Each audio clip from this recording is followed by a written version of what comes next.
가 있는데 이 국회의 역할이라는 게 원사이드하게 민주당 여당만 탓할 문제는 아닙니다. 사실 그 107석을 가지고 있는 국민의힘도 굉장히 중요한 역할을 해줘야 되는 한 날개를 맡고 있는데 지금 국민의힘도 지금 자중질환 난리도 아니죠. 네, 뭐 근데 사실 국민의힘 자중질환은 어제 오늘 일은 또 아니기도 해서 네. 어느새 뉴노멀이 됐다라는 생각이 드는데 네. 네, 여기가 끝인가 보고 싶은데 또 더 간다라는 게 좀 놀라운 포인트 같긴 합니다. 왜냐하면 한동훈 전 대표 제명으로서 사실상 친한계에 대한 숙청이 좀 끝났다라는 평가들이 있지 않았습니까? 그런데 오늘은 이제 어제 새벽은 아니죠. 어제 밤에 이제 서울시당에서 고성국 씨에 대한 탈당 권유 징계를 했고요. 그리고 이제 이게 중앙등에 올라갈 예정인데 중앙당에서는 또 거꾸로 배현진 서울시당 위원장에 대해서 징계를 하겠다라고 있습니다. 그러니까 이게 2차, 3차 확전으로 계속 이어지고 있어서 이러다가 장군 멍군 하면서 그냥 치고받기 그러니까 뭐 진짜 뭐 받고 더블로 가 뭐 이런 것도 아니고 뭐라고 있는 건가라는 생각이 드는데 끝없이 모두를 징계함으로써 누가 남는 거지? 라는 생각이 들기도 하고 진짜 선거에 이길 생각이 없는 게 아닌가라는 의심이 드는데 실제로 이제 국민의힘 의원들 만나보면 그런 이야기를 하더라고요. 그러니까 오히려 이번 지방선거를 지는 것이 다음 총선에서 본인이 유리하다고 판단하고 있기 때문에 가만히 있는 것이다 라는 이야기를 오히려 국힘에서 나오고 있을 정도로 그러니까 지금은 그냥 알아서 당권파들과 비동권파들 따 싸우고 그냥 나머진 조용히 있자라는 거라는 거예요. 그러니까 이게 과연 근데 보수 재편과 전반적인 상황에 도움이 되느냐라고 봤을 때는 좀 답답한 거죠. 오세훈 시장이 계속 그 장동혁 대표를 향해서 이제 그 거센 압박을 하고 있는데 장동혁의 정치를 숙청의 정치로 북한이 생각나죠. 숙청의 정치로 이제 비유를 하면서 다 자르고 누구랑 정치할 거냐 이제 이런 메시지를 냈어요. 근데 저는 이게 사실은 이게 일반적인 경향성 측면에서 좀 약간 어떻게 보면 신의가 높은 얘기를 좀 해보면은 윤리위를 동원하고 당무감사위를 동원하면서 서로가 서로를 좀 견제하는 모양새지 않습니까? 이게 사실은 법조 정당의 최후적인 모습이라고 봅니다. 그러니까 무슨 얘기인지 아시죠? 늘 사람을 벌하는 방식이라는 게 이런 식으로 경강부회를 해가지고 과도하게 벌하는 징계를 양정하는 이런 과정들이라는 것이 어떻게 보면 스스로가 걸어왔던 길에 비춰봤을 때 굉장히 상사성 있는 부합하는 행태라는 생각이 좀 드는 것이고 고성국 씨가 정말로 일반인이 수인하기 어려운 발언을 한 건 사실이죠. 근데 그 고성국을 누가 데려왔습니까? 당 지도부가 가서 입당원서 받은 거 아니에요?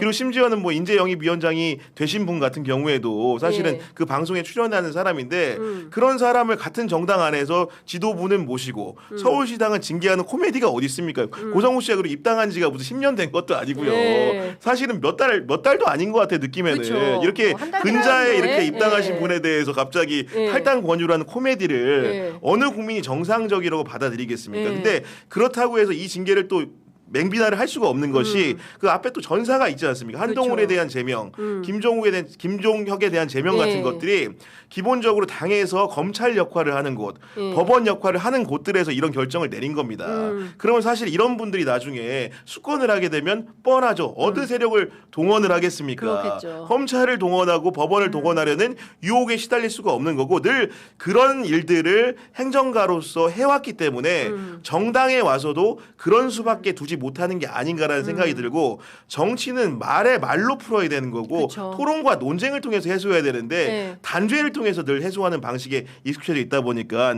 상대방을 절멸하고 제거하는 이런 것들이 너무 체화돼서 정말 잘못된 방식으로 발현되고 있다는 생각이 듭니다. 그러니까 우리 정치야말로 평화롭게 좀 말로 싸우자. 법률로 그냥 계속 이 정치의 사법화 문제는 진짜 입이 아파요. 근데 이제 이 당은 아직도 이제 그렇게 왜냐하면 법조 전문 정당 이기 때문에 법조인들이 많아서 더 그런 거 아닌가라는 생각이 좀 듭니다. 근데 저는 이분의 변신은 어떻게 봐야 됩니까? 김민수 최고위원.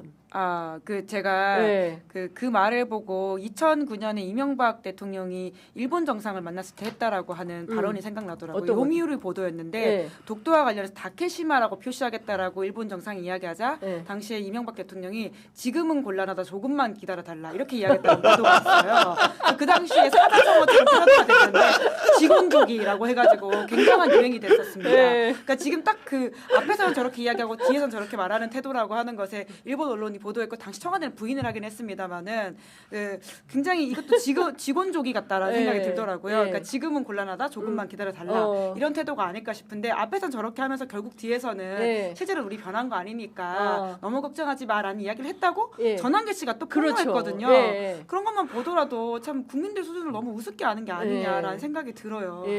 그러니까 너무 웃기다. 아니, 한편으로는 너무 맑고 투명하지 않습니까? 뒤에서 한 얘기는 보통 이렇게 뭔가 이제 코너에 몰렸거나 벼랑 끝에 가서 나와야 되는데 정말 생생하게 이런 일이 있었나라고 얘기하니까 뭔가 그 정당의 전략 같은 경우에도 비밀이라는 게 없어요. 보니까 그 이후에 결국은 절연 문제로 갔을 때 장도영 대표가 어제 문화일보 유튜브에 나와서는 절연에 대해서 또 선을 그었잖아요. 이런 것들이 사실은 선거를 도대체 어떤 방식으로 어떤 이데올로기를 가지고 어떤 노선을 가지고 치르겠다는 거지 지지하는 분들도 모를 것 같다는 생각이 듭니다. 보니까 지금 그러니까 그 서정욱 변호사가 명토 박아서 확인해 준 게 있어요.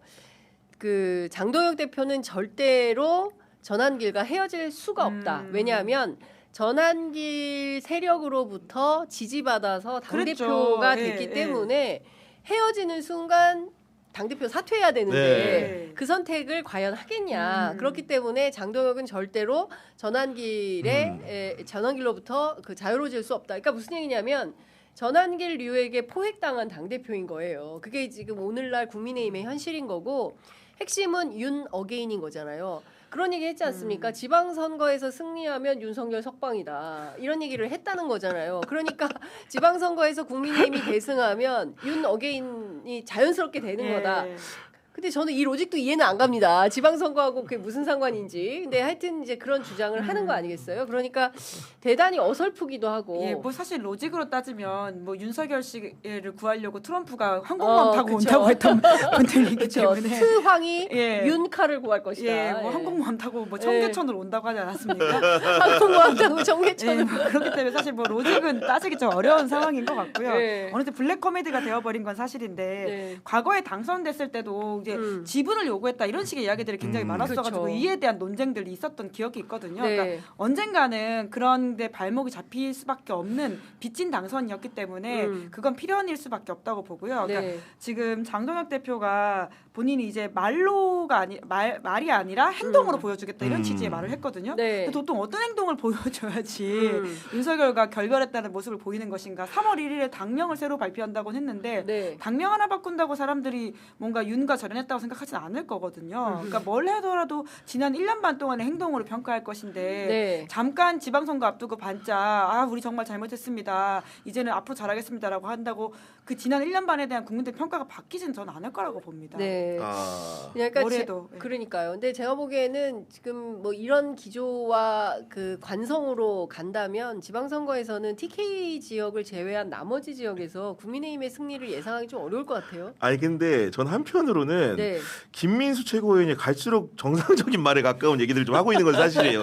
예를 들면은 저도 들어보면 오세훈 시장에 대해서도 그나마 좀 날이 좀 덜 센 언어를 좀 사용하는 것 같은데 사실은 지방선거를 이렇게 야당이 치를 때는 대표 선수 한 자리는 사실은 확보를 해놓고 뭔가 그걸 중심으로 해가지고 이제 무게 중심을 두고 이렇게 방사형으로 펼쳐나가는 게 선거의 기본인 것 같은데 그나마 지금 국민의힘에서는 현역 지자체장 중에서 가장 당선 가능성이 높은 인물이 오세훈 아닙니까? 그러니까요. 그 오세훈하고 싸우기 시작하면서 선거를 준비한다는 게 가능한 일인지가 너무 상식적으로 의문이고 장동혁 대표가 어제 이제 유튜브 나와서 한 얘기 들어보면은 선거에 활력을 주기 위해서 라이징 스타를 뭔가 좀 서울시장 후보로도 뭔가 신예와 경쟁을 시킬 것도 겉으로 예상되는 발언을 했고 물론 실제로 신예가 있을지 없을지는 알 수 없습니다만은 그런 식으로 지금 진행을 한다는 게 본인이 제가 보기엔 선거의 신은 아니거든요. 마치 본인을 선거의 신의 그런 권좌에 있는 사람처럼 혹시 오인하고 착각하는 게 아닌가. 그 오세훈과 다투는 모습을 보면서 그런 생각이 들었습니다. 그래서 지금 뭐 국민의힘 들리는 얘기를 이제 취재 종합을 해보면 그 지방선거보다는 장동혁 대표 체제를 공고히 해서 대권 준비를 한다는 거예요. 아직 먼 미래긴 하지만 2030년. 그 얘기가 좀 들리기도 하고 그렇기 때문에 그 친한계와 한동훈 대표에 대한 숙청이 제1의 과제다라는 것이고 그리고 두 번째는 TK에만 이제 지금 다들 집중해서 하는 거잖아요. 지금 보니까 대구시장 후보가 모두 9명이라는 거 아닙니까? 서울시장 후보는 누가 있습니까 지금? 공식 출마 선언한 사람이 아무도 없어요. 없어요. 국민의힘에서. 민주당 공식 출마 6명 아니에요? 6명이에요. 굉장히 다른 분위기죠. 그러니까요. 그러니까 서울 같은 경우에도 지금 여론조사 돌아가는 걸 보면 오세훈 후보와 민주당의 후보군을 뭐 좀 그 대진표를 짜서 비교하면 대체로 오세훈 후보가 지는 거 아니에요? 판세는? 지금 뭐 이제 양자 대결에서 사실 이제 오세훈 후보가 어렵게 나오는 상황이 되다 보니까 오히려 국민의힘 당권파들이 봐라. 지금 구청장한테조차도 시장이 경쟁력이 안 되고 있다라는 식의 주장을 뭐 장해찬 부원장이라든지 박민영 대변인 같은 분들이 하시더라고요. 이제 그런 차원에서 굉장히 지금 어려운 상황은 맞는데 이제 그럼에도 불구하고 만약에 5대5 룰 세팅이 확정이 된다라고 한다면 오세훈 시장으로서는 한번 당내 경선 도전해 볼 수 있다고 생각할 것 같고요. 그리고 나머지 이제 뭐 윤희숙 전 의원이라든지 그리고 나경원 의원 같은 분도 여전히 물망에는 오르고 있고 신동욱 최고위원의 그 출마 가능성 때문에 지금 국민의힘에서는 당원 당규를 개정하겠다고 하는 거거든요. 만약에 신예가 신동욱 최고위원인가? 그리고 안철수 의원이 오늘도 서울 부동산 관련된 메시지를 냈어요. 안철수 의원이 그런 걸 보더라도 경기도 의원인데 계속 왜 자꾸 서울 이야기를 하는 건가? 혹은 뭐 대권 주자로서의 메시지라고 볼 수는 있을 텐데 그러니까 그런 사람들의 이름들이 오르내리고 있어서 아직은 모르지만 어떻게 될지